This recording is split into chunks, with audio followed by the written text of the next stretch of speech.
దేవుడు ఈరోజు మనతో మాట్లాడేదానికి ఉద్దేశించిన వాక్య భాగము 1 పేతురు 3వ అధ్యాయము 13 నుండి 16 వరకు. మీరు మంచి విషయములో ఆసక్తి గలవారైతే మీకు హాని చేయవాడెవడు? మీరు ఒకవేళ నీతి నిమిత్తము శ్రమ పడినను మీరు ధన్యులే. వారి బెదిరింపునకు భయపడుకుడి, కలవరపడుకుడి. మీ హృదయముల యందు క్రీస్తును ప్రభువుగా ప్రతిష్ఠించుడి. మీ హృదయముల యందు క్రీస్తును ప్రభువుగా ప్రతిష్ఠించుడి. ప్రభువు మనం ఎంతో ముద్దుగా యేసయ్యని పిలుచుకునే మాట ఏంటది? ప్రభువు.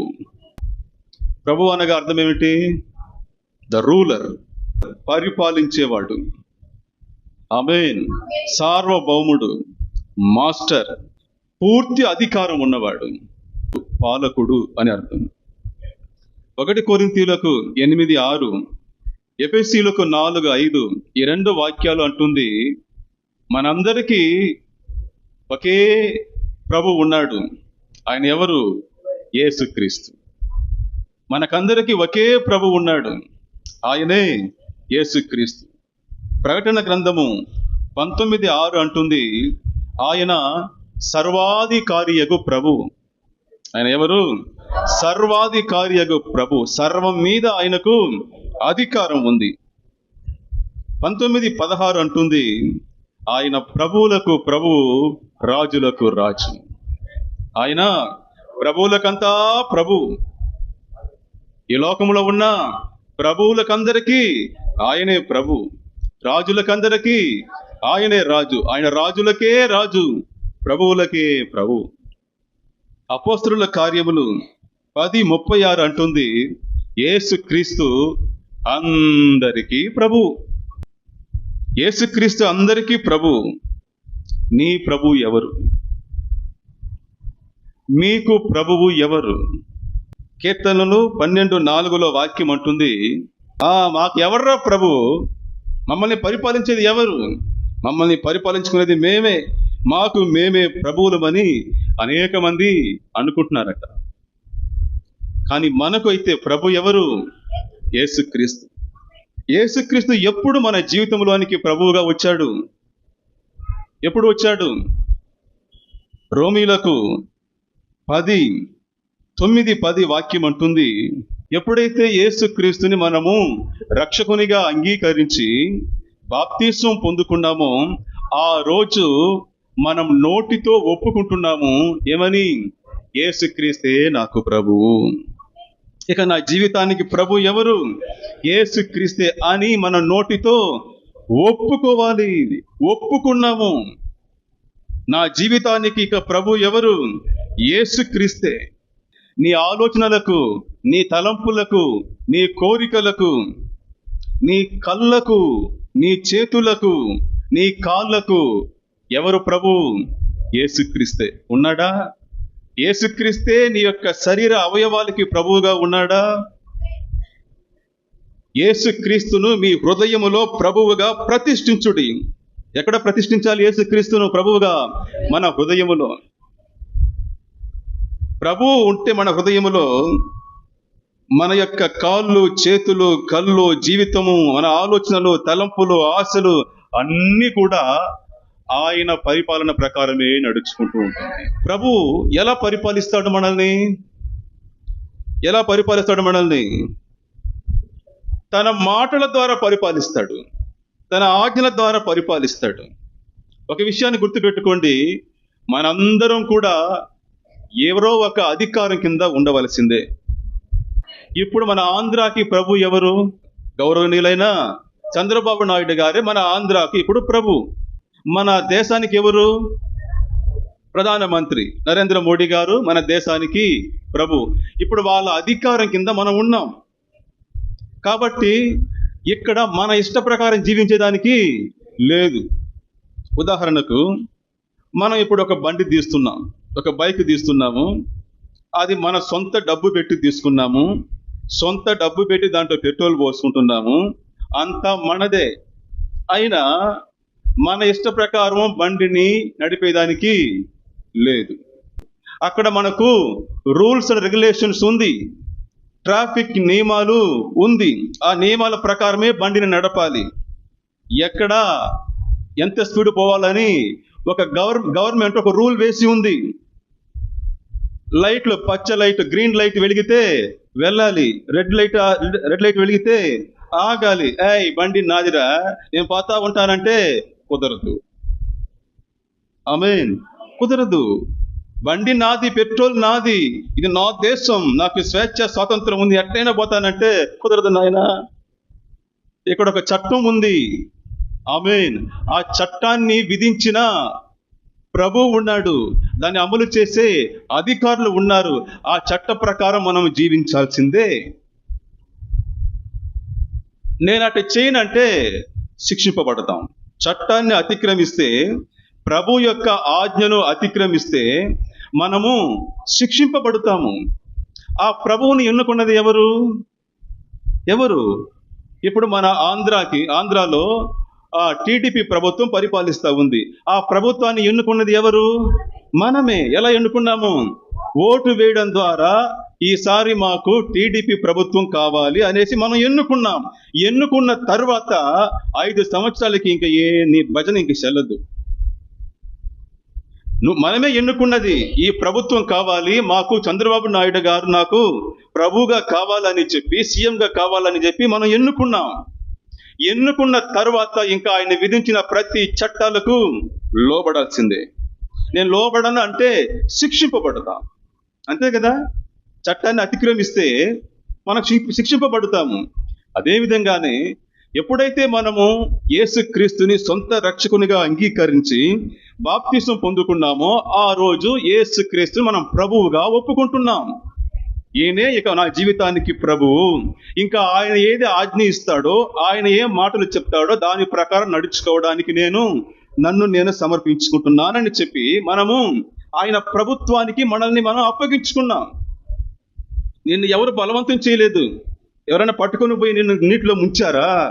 లేదు. నువ్వుగా మనముగా ఏం చేశాము?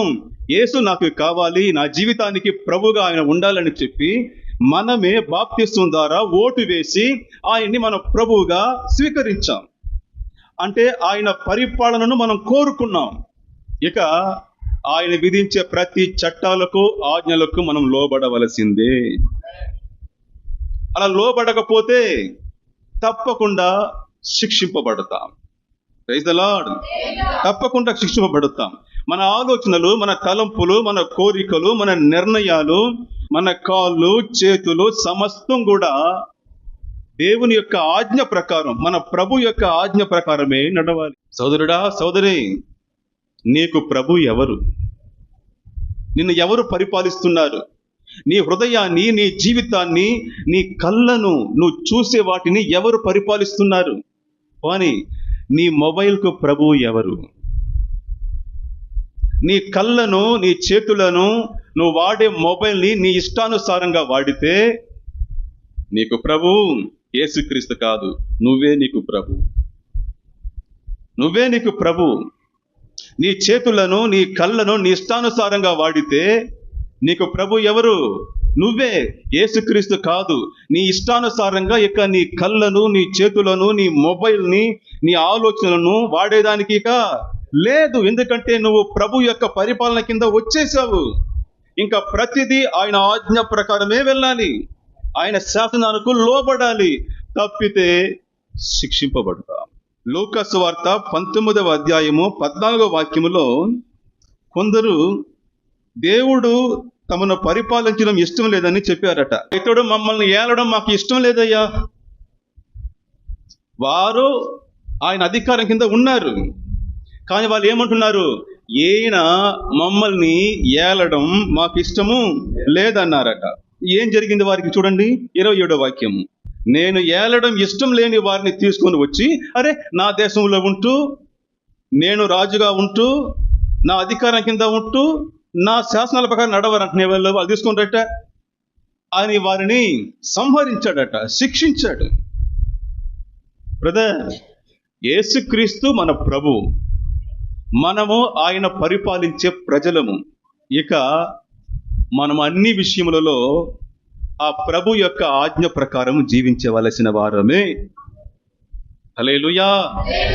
భర్తగా, భార్యగా, తండ్రిగా, తల్లిగా, కుమారుడుగా, కుమార్తెగా, అత్తగా, కోడలుగా, ప్రతి బంధములోను, ప్రతి విషయములోనూ మనము ప్రభు యొక్క ఆజ్ఞ ప్రకారం నడుచుకోవలసింది. నీ జీవితంలో అన్ని భాగములో యేసుక్రీస్తే ప్రభువుగా ఉండాలి. మన ఆంధ్రాలో ఉన్న ప్రతి ప్రాంతానికి, ప్రతి జిల్లాకు, ప్రతి మండలానికి, ప్రతి గ్రామానికి, ప్రతి పల్లెటూరికి సీఎం ప్రభు ఎవరంటే చంద్రబాబు నాయుడు గారే. సోదరుడా, సోదరి, నీ జీవితంలో ప్రతి భాగానికి యేసుక్రీస్తు ప్రభువుగా ఉన్నాడా? ప్రతి విషయంలో నువ్వు ఆయన ఆజ్ఞ ప్రకారం నడుచుకుంటున్నావా?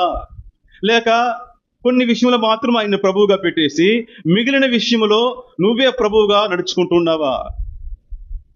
అలా అయితే నువ్వు ఆయన ప్రభు యొక్క పరిపాలనను, ఆయన ఏలుబడిని తిరస్కరిస్తున్నావు. ఆమేన్. మన జీవితంలోని అన్ని భాగాలకు, పైనుండి పాదాల వరకు, తల నుండి పాదాల వరకు, ప్రతి దానికి పరిపాలకుడు ప్రభు ఎవరు? యేసుక్రీస్తు మాత్రమే. యూదా ఇస్కరియోతు యేసయ్యతో కూడానే ఉన్నాడు. యూదా ఇస్కరియోతు యేసయ్యతో కూడానే ఉన్నాడు. కానీ ఎప్పుడు యేసుక్రీస్తుని ప్రభువు అని పిలిచింది లేదు. బోధకుడా అని పిలుస్తాడు కానీ ప్రభువు అని పిలిచిందే లేదు. మిగిలిన శిష్యులందరూ ఆయన్ని ప్రభువా ప్రభువా అని పిలుస్తూ ఉంటే, యూదా ఇస్కరియోతు మాత్రము ఆయన బోధకుడా అని మాత్రమే పిలుస్తాడు కానీ ఏనాడు అతడు ప్రభువు అని పిలిచింది లేదు. ఎందుకంటే అతడు యేసుక్రీస్తుని తన పరిపాలకుడుగా తన హృదయములో అతడు స్వీకరించలేదు. మరలా ఆయనతో కూడానే ఉన్నాడు కానీ ఆయన్ని ప్రభు అని పిలిచింది లేదు. కొంతమంది ప్రభు అని పిలుస్తారు కానీ ఆయనతో కూడా ఉండరు, దేవునికి దూరంగా ఉంటారు. కొంతమంది యేసుక్రీస్తుని ప్రభువా ప్రభువా అని పిలుస్తారు కానీ ఆయన ఆజ్ఞకు మాత్రము లోబడరు, ఆయన మాటను పట్టించుకోరు. అందుకే యేసు ప్రభు చెప్పారు లూకా సువార్త 6:46లో, అయ్యా నేను చెప్పే మాటల ప్రకారము మీరు చేయకుండా నన్ను ప్రభువా ప్రభువా అని నన్ను పిలవడం దేనికయ్యా? దేనికి? నన్ను ప్రభువా అని పిలిస్తే ఆ ప్రభు యొక్క పరిపాలనలో మీరు ఉండాలి కదా, ఆ ప్రభు యొక్క మాట ప్రకారం మీరు నడుచుకోవాలి కదా, ఆయన ఆజ్ఞను పాటించాలి కదా. నేను చెప్పినది చేయకుండా నన్ను ప్రభువా ప్రభువా అని పిలవడము దేనికి? ఇప్పుడు మీ భార్య ఉన్నారు, ఆమె అంటుంది ఏమండి భర్త గారు, మీరంటే నాకు చాలా ఇష్టము అని చెప్పి మిమ్మల్ని మై డార్లింగ్ అని పిలుస్తుంది. కానీ భర్తగా మీరు మా అమ్మకి అన్నం పెట్టు అంటారు, నేను పెట్టను అంటది. నేను పెట్టను అంటుంది. సరే ఊరికి పోవద్దమ్మా అంటాడు, నేను పోతాను అంటది. మీరు చెప్పింది చేయదు కానీ మిమ్మల్ని మాత్రము మై డార్లింగ్ అని పిలుస్తుంది. ఒకవేళ అలా పిలిస్తే మీరు ఏమంటారు? నోరు మూయమని అంటారు కదా. నేను చెప్పింది చెయ్యవో, మరి డార్లింగ్ అంటే డార్లింగ్ లేదు, ఇంకా డియర్లింగ్ లేదు, నేను అలా పిలవద్దు అంటారా అనరా సిస్టర్? ఇప్పుడు మిమ్మల్ని ప్రేమించేదిగా ఉంటే, నిజంగా భర్తను ప్రేమించేదిగా ఉంటే ఆమె ఏం చేయాలి? భర్త చెప్పింది చెయ్యాలి కదా. నేను భర్త చెప్పింది చేయను కానీ నువ్వంటే నాకు చాలా ప్రేమ అండి అని అంటే ఏమిటది? అదే యేసు అడుగుతున్నాడు, నేను చెప్పిన మాటల ప్రకారం మీరు చేయకుండా నన్ను ప్రభువా ప్రభువా అని పిలవడము ఎందుకు? ఇక్కడ మత్తయి సువార్త 7వ అధ్యాయము 21 నుండి 23 వరకు గల వాక్య భాగములో ఇంకా లోతుగా ఈ సత్యాన్ని నాటుతాడు యేసు ప్రభు. అయ్యో ప్రభువా ప్రభువా అని నన్ను పిలిచే వారందరూ పరలోకానికి పోరయ్యా, పరలోకమందున్న నా తండ్రి చిత్త ప్రకారం ఎవరు చేస్తారో వారే పరలోక రాజ్యములో ప్రవేశిస్తారు. తర్వాత చివరి రోజుల్లో వచ్చి ప్రభువా ప్రభువా మేము నీ నామమున అద్భుతాలు చేశాం కదా, ఆశ్చర్య కార్యాలు చేశాం కదా, దెయ్యాల్ని వెళ్ళగొట్టాం కదా, అయ్యో నువ్వు మా వీధిలో బోధించావు కదా, మేము నీతో కలిసి భోజనం చేసినాం కదా అంటారట. దానికి యేసయ్య అంటాడంట, ఆ అవునా, ఒరే నాయనా నా బంగారం, నువ్వు ఎవరో నాకు తెలియదయ్యా, నువ్వు నాకు ఎవరో తెలియదయ్యా. ఆయన మాటల ప్రకారం చేయకుండా ఆయన్ని ప్రభువా ప్రభు అని పిలిచేవారు ఆయనకి కనబడరు. దేవుడు అంటున్నాడు, ఎవరు దీన మనస్కుడై నా మాట విని వణుకుచుండునో వాని మీదనే నా కను దృష్టి ఉంటుంది. హల్లెలూయా. దేవుని దృష్టి మన మీద ఉండాలంటే మనము ప్రభువా అని పిలిస్తే మాత్రం చాలదు, ఆ ప్రభువుకి ఇవ్వాల్సిన గౌరవాన్ని మనము ఇవ్వాలి. ఆయనకి ఎలా గౌరవం ఇవ్వాలి? ఆయన ఆజ్ఞల ప్రకారము జీవించాలి. యేసయ్య చెప్పారు యోహాను సువార్త 14:15లో, మీరు నన్ను ప్రేమిస్తే నా ఆజ్ఞలను గైకొంటారు. నేను దేవుని ప్రేమిస్తున్నాను అనే దానికి సాక్ష్యం ఏమిటి? ఆయన ఆజ్ఞలను పాటించడం, నెరవేర్చడం. చూడండి ఇంకా 21వ వాక్యం, నా ఆజ్ఞను అంగీకరించి వాటిని గైకొనువాడే నన్ను ప్రేమించువాడు. ఇంకా 23వ వాక్యం, ఒకడు నన్ను ప్రేమిస్తున్నాడంటే వాడు నా మాట వింటాడు, దాన్ని గైకొంటాడు. హల్లెలూయా. సో నేను దేవుని ప్రేమిస్తున్నాను అని చెప్పి ఆయన మాట వినకపోతే, ఆయన మాట ప్రకారం చేయకపోతే మనం చెప్పేది అబద్ధం, మనల్ని మనమే మోసం చేసుకుంటున్నాం.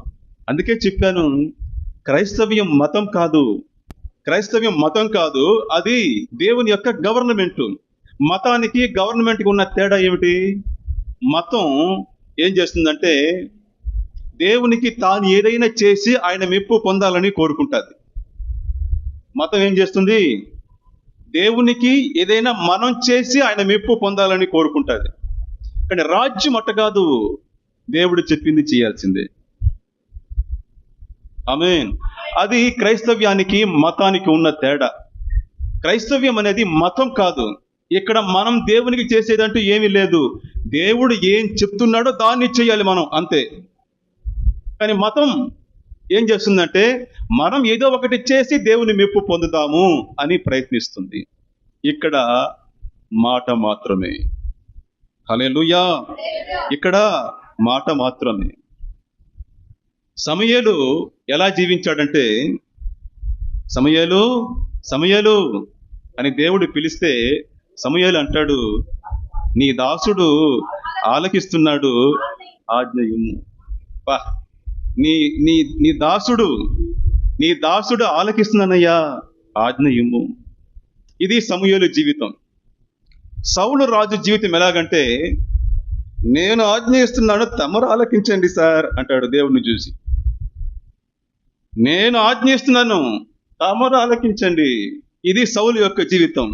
సమూయేలు జీవితం ఏంటంటే, ప్రభువా నీ దాసుడు ఆలకిస్తున్నాను, ఆజ్ఞ ఇమ్ము, నువ్వు ఏం చెప్తావో దాన్ని చేస్తాను. సౌలు అట్ట కాదు, నేను చెప్పింది మీరు చేయండి దేవా. చివరికి సౌలు జీవితం ఏమైంది? నాశనమయ్యింది. సమూయేలు జీవితము వరదిల్లింది. హల్లెలూయా.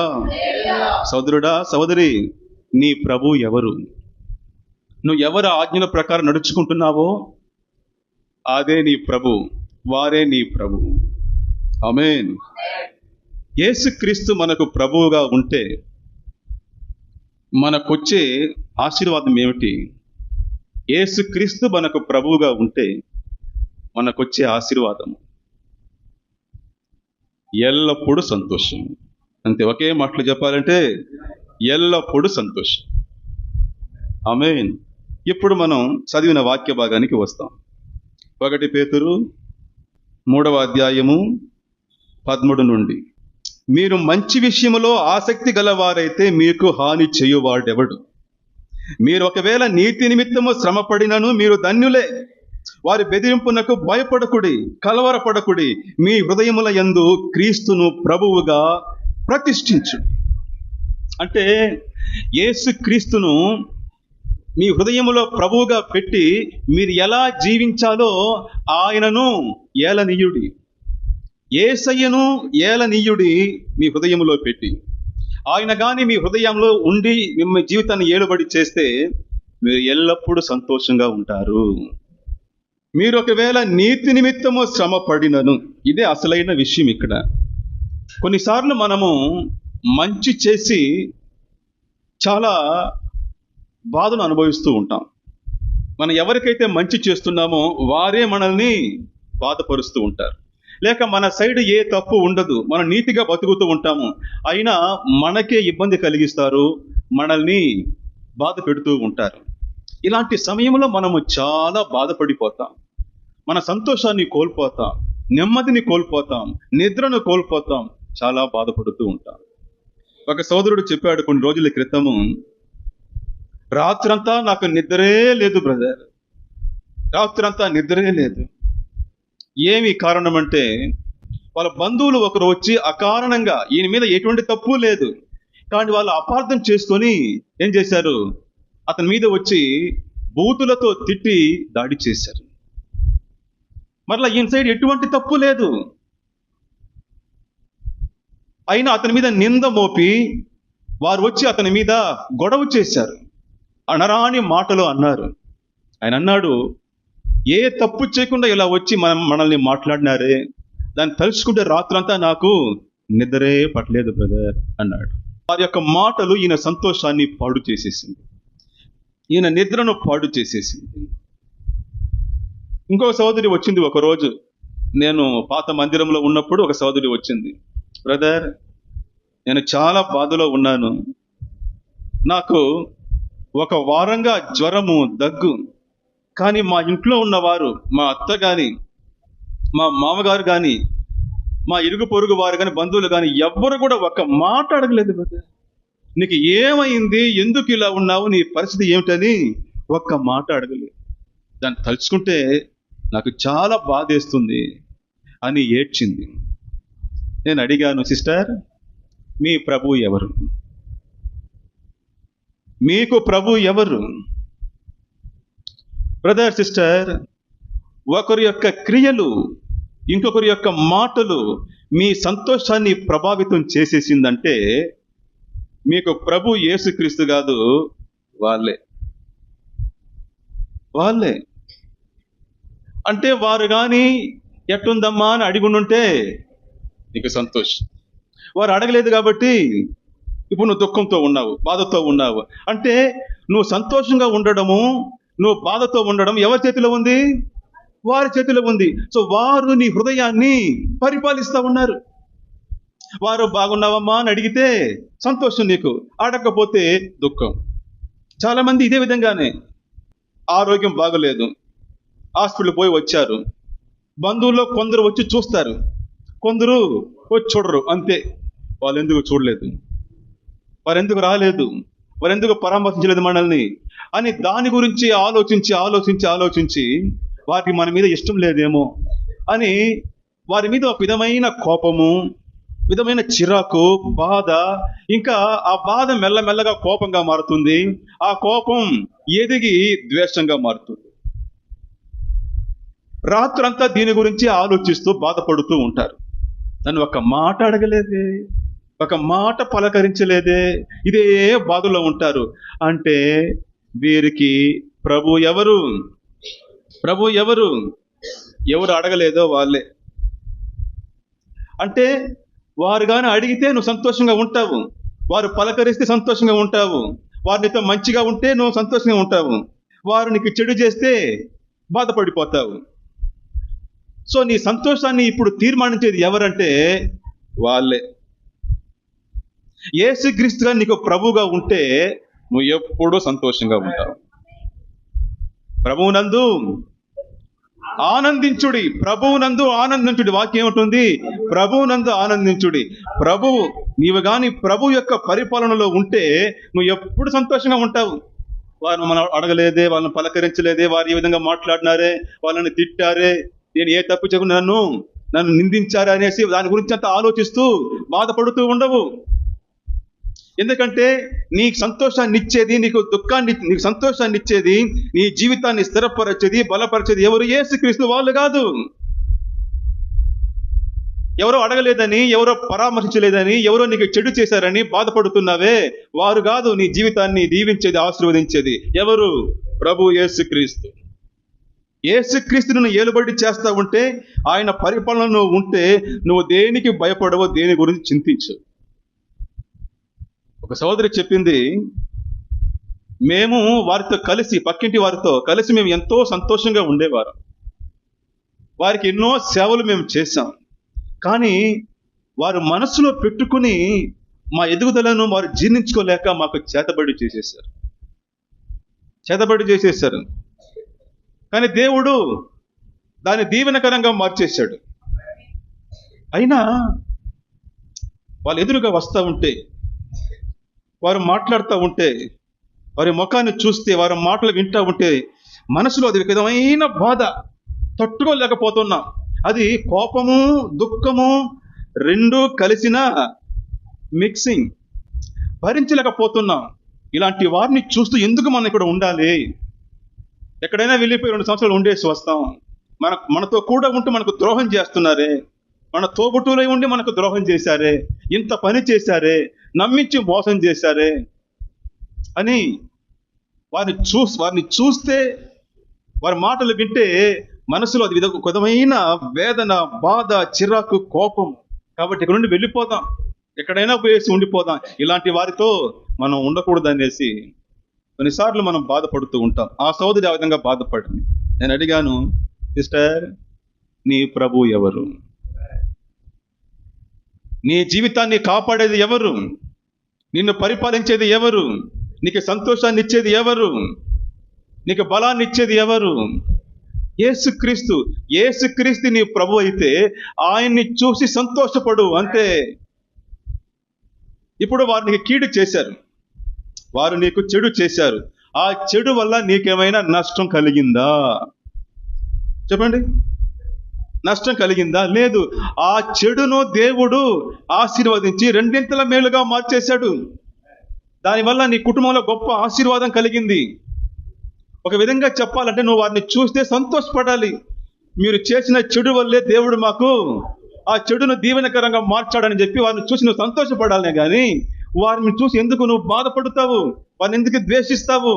ఇంకా చెడు చేయండిరా, నాకు దేవుడు మేలు చేస్తాడు అనేసి సంతోషపడు. అదే వాక్యం అంటుంది, మీరు ఒకవేళ నీతి నిమిత్తము శ్రమ పడినను మీరు ధన్యులే. మీరు ఏ తప్పు చేయకుండా మీకు కష్టం వస్తుందంటే ఇతరుల ద్వారా గుర్తుపెట్టుకోండి, మీరు సంతోషంగా ఉండండి, మీరు ధన్యులే. ఎందుకంటే అదెట్టయ్యా, ఇంత పెద్ద ద్రోహం చేసి అదెట్ట ధన్యత అవుతుందంటే ఆ చెడును దేవుడు మంచిగా మారుస్తాడు కాబట్టి. హల్లెలూయా. సిస్టర్, బ్రదర్, మీకు అర్థమవుతుందా? మీరు ఏ తప్పు చేయకుండా మీ బంధువులు, మీ ఇరుగు పొరుగు వారు మిమ్మల్ని ఇబ్బంది పెడుతున్నారంటే సంతోషపడండి. ఆ చెడును దేవుడు గొప్ప మేలుగా మారుస్తాడు కాబట్టి. మీ శత్రువులు మిమ్మల్ని గాయపరచవచ్చు, కానీ మీకు కీడు చేయలేరు. మిమ్మల్ని గాయపరచవచ్చును, మీకు కీడు చేయలేరు. ఆ గాయాన్ని దేవుడు గొప్ప మేలుగా మారుస్తాడు. ఆమేన్. కాబట్టి ఇంకొకరి యొక్క క్రియలు, ఇంకొక పరిస్థితులు మీ సంతోషాన్ని ఏలుబడి చెయ్యనియ్యకుడి. మీరు కోరింది ఇతరులు ఇవ్వకపోతే, మీరు కోరనిది ఇతరులు ఇస్తే దాన్ని బట్టి మీరు సంతోషపడడము, బాధపడడము చేయకండి. అంటే అర్థం ఏమిటి? వారు మిమ్మల్ని పరిపాలిస్తూ ఉన్నారు. మీ రిమోట్ కంట్రోల్ ఎవరి దగ్గర? వారి దగ్గర ఉంది. వారు మీతో మంచిగా ఉంటే మీరు సంతోషంగా ఉంటారు, వారు మీకు చెడు చేస్తే మీరు బాధపడిపోతారు. అంటే రిమోట్ కంట్రోల్ ఎక్కడ ఉంది? అక్కడ ఉంది. మీ రిమోట్ కంట్రోల్ ఎక్కడ ఇచ్చేయకండి, అది ప్రభు దగ్గరనే ఉండనియండి. అందుకే వాక్యం అంటుంది, వారి బెదిరింపునకు భయపడకుడి, కలవరపడకుడి. మీరు మంచి చేసి కూడా చెడు మీకు జరుగుతూ ఉందా? సంతోషపడండి అయ్యా, దేవుడు అప్పుడు రెండింతలుగా మిమ్మల్ని దీవిస్తాడు. కాబట్టి దేవుడే మీ ప్రభు. ఆయన ఏదైనా అంటే అప్పుడు బాధపడండి. ఎందుకంటే మిమ్మల్ని సృష్టించింది ఆయనే, రక్షించింది ఆయనే, మీకు శ్వాస ఇచ్చేది ఆయనే, మీకు నీళ్లు ఇచ్చేది ఆయనే, గాలి ఇచ్చేది ఆయనే, సామర్థ్యం ఇచ్చేది ఆయనే. కాబట్టి ఆయన ఏదైనా అంటే బాధపడండి. కానీ మనుషులు ఏదో అన్నారని, వారు ఏదో నీకు అనుకూలంగా స్పందించలేదని వారిని బట్టి బాధపడకండి. మీ సంతోషాన్ని పోగొట్టుకోకండి. మనం ఏ స్థితిలో ఉండాలంటే, యేసుక్రీస్తును మన హృదయంలో ప్రభుగా కలిగి ఉన్న మనము ఏ స్థితిలో ఉండాలంటే నా చుట్టూ జరిగేది ఏది కూడా నా సంతోషాన్ని బాధించదు. ఇది యేసుక్రీస్తును ప్రభువుగా కలిగిన జీవితం. నా సంతోషాన్ని ఎవరు డిస్టర్బ్ చేయనే లేరు. నాలో ఉన్న ఆనందాన్ని ఎవ్వరు బాధించలేరు. ఎవరు నన్ను బాగున్నావా అని అడగకపోయినా, ఒక చోటికి వెళ్తే నన్ను గౌరవించకపోయినా, కనీసం పాస్ట్ అని కూడా వారు గౌరవించకపోయినా నా సంతోషాన్ని ఎవరు డిస్టర్బ్ చేయలేరు. ఎందుకంటే నా ప్రభు యేసుక్రీస్తు. హల్లెలూయా. ఆయన పరిపాలన నేను ఉన్నాను. నేను ప్రతి దాన్ని మంచిగానే చూస్తాను. ఎందుకంటే నా ప్రభు యేసుక్రీస్తు. వాక్యం అంటుంది మత్తయి సువార్త 5:8, మత్తయి సువార్త 5:8, హృదయ శుద్ధి గలవారు ధన్యులు, వారు దేవుని చూచెదరు. ఆమేన్. అంటే ఎవరు హృదయం అయితే పరిశుభ్రంగా ఉందో వారు ఎల్లప్పుడూ సంతోషంగా ఉంటారు. ధన్యులు అంటే అర్థం ఏమిటి? సంతోషంగా ఉండడం. మన హృదయం కానీ పరిశుద్ధంగా ఉంటే వారు ఎప్పుడు సంతోషంగా ఉంటారు. ఎందుకు వారు సంతోషంగా ఉంటారు? వారు ఎప్పుడు దేవుని చూస్తారు కాబట్టి. హల్లెలూయా. హృదయ శుద్ధి గలవారు ప్రతి విషయములో, తమకు జరిగే ప్రతి విషయములోను, ప్రతి పరిస్థితిలోనూ దేవుడే చూస్తారు కాబట్టి వారు ఎల్లప్పుడూ సంతోషంగా ఉంటారు. అసూయతో యోసేపు మీద పగబట్టి సొంత అన్నదమ్ములు అతన్ని ఎత్తి గుంటలో పడవేశారు. ఆ తర్వాత ఎత్తి బానిసగా అమ్మేశారు. వారి వల్ల 13 సంవత్సరాలు చాలా బాధలు అనుభవించాడు. చిత్రహింసలో పడ్డాడు. కానీ దేవుడు అతని జరిగిన అన్యాయాన్ని, అతనికి వచ్చిన చెడును, దుఃఖాన్నంతా దీవెనకరంగా మార్చి అతన్ని హెచ్చించి ఐగుప్తు రాజ్యానికే ప్రధానమంత్రిగా చేసేసాడు. ఆ తర్వాత అన్నదమ్ములను ఒక రోజు కలుసుకోవడం జరిగింది. అందరూ వచ్చున్నారు. యోసేపు అని వారు గుర్తుపట్టలేదు. ఎందుకంటే మనోడు హై స్టేజ్లో, హై లెవెల్లో ఉన్నాడు. యోసేపుని గుర్తుపట్టలేకపోతున్నారు. కానీ యోసేపుకు తెలిసిపోయింది, వచ్చున్నారా మన వాళ్ళు, సమయం దొరికిందిరా అని చెప్పి వారి మీద పగ తీర్చుకోలేదు. అతడు అంటాడు ఒక మాట, ఆదికాండము 45వ అధ్యాయము 4 నుండి 8 వరకు చదివితే, అతను తన అన్నదమ్ములు చేసిన చెడును చూడలేదు, ఆ చెడును దీవెనగా మార్చిన దేవుని చూశాడు. హల్లెలూయా. దేవుని చూశాడు. అతను అంటున్నాడు, మీరు కాదు నన్ను ఇక్కడికి పంపించింది, దేవుడే తీసుకుని వచ్చాడు. మన కుటుంబాన్ని, మన వంశాన్ని రక్షించడానికి, మనల్ని హెచ్చించడానికి దేవుడే నన్ను ఇక్కడ తీసుకుని వచ్చాడు.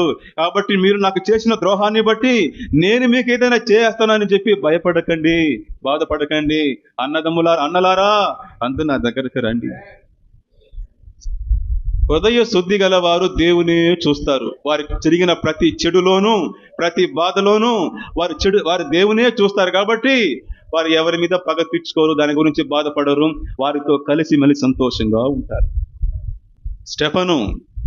స్టీఫన్ చూడండి, అపోస్తల కార్యములో 7వ అధ్యాయము 54వ వాక్యం నుండి, వారి మాటలు విని, అంటే స్టెఫను మాట్లాడుతున్న మాటలు విని ఆ కోర్టులో ఉన్న వాళ్ళందరూ కూడా కోపంతో మండిపడి అతన్ని చూసి పండ్లు కొరికిరంట. అయితే అతడు పరిశుద్ధాత్మతో నిండుకున్న వాడై ఆకాశం వైపు తేరి చూచి దేవుని మహిమను, యేసు దేవుని కుడి పార్శ్వమందు నిలిచినను చూచి, హల్లెలూయా, వీళ్ళందరూ కోపంతో పండ్లు కొరికి రాళ్ళెత్తుకుంటున్నారు స్టీఫెను కొట్టేదానికి. అతడైతే పరలోకం వైపు దేవుని చూస్తూ ఉన్నాడు.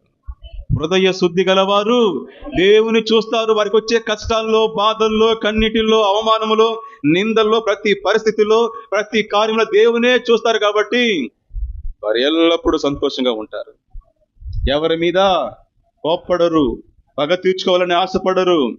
ఆమేన్. ఆ సమయంలోనూ మోకాల్లోని ప్రార్థన చేస్తున్నాడు, ప్రభువా వీరిని క్షమించుము. ఆమేన్. ప్రభువా వీరిని క్షమించుము. తనను రాళ్లతో కొట్టి చంపుతున్న వారి కొరకు అతడు ప్రార్థన చేస్తున్నాడు, వారిని క్షమించయ్యా. అంటే హృదయంలో ఏమీ లేదు, ద్వేషం లేదు, కోపం లేదు, పగ లేదు. అదే నిర్మలమైన హృదయం, పరిశుద్ధ హృదయం, సంతోష హృదయం, దేవుని ప్రభుగా కలిగిన హృదయం. వారి సంతోషాన్ని ఎవరు డిస్టర్బ్ చేయలేరు, ఏ పరిస్థితులు డిస్టర్బ్ చేయలేండి. ప్రియులారా, మీకు చెడు చేసిన వారిని గూర్చి ఆలోచించకండి. ఆ చెడును గొప్ప మేలుగా మార్చే దేవుని చూసి ఆనందించండి, సంతోషపడండి. మిమ్మల్ని మీకు ఎవరు కూడా చెడు చేయలేరు. మళ్ళా చెప్తున్నాను, మిమ్మల్ని గాయపరచవచ్చును, కానీ మీకు చెడు చేయలేరు. ఎందుకంటే మీ ప్రభువు యేసుక్రీస్తు, మన కొరకు ప్రాణం పెట్టిన ప్రభువు ఆయన, మనల్ని ప్రేమించిన ప్రభువు ఆయన, కల్వరి శిలువలో మన కొరకు మరణించిన ప్రభువు ఆయన. కాబట్టి వారు మనకి ఇది చేయలేదే, వారు ఇలా మనల్ని బాధ పెడుతూ ఉన్నారే, మనకు మంచి చేయలేదే, మనకు చెడు చేసినారే అని ఇతరులని బట్టి మీ యొక్క సంతోషాన్ని పోగొట్టుకోకండి.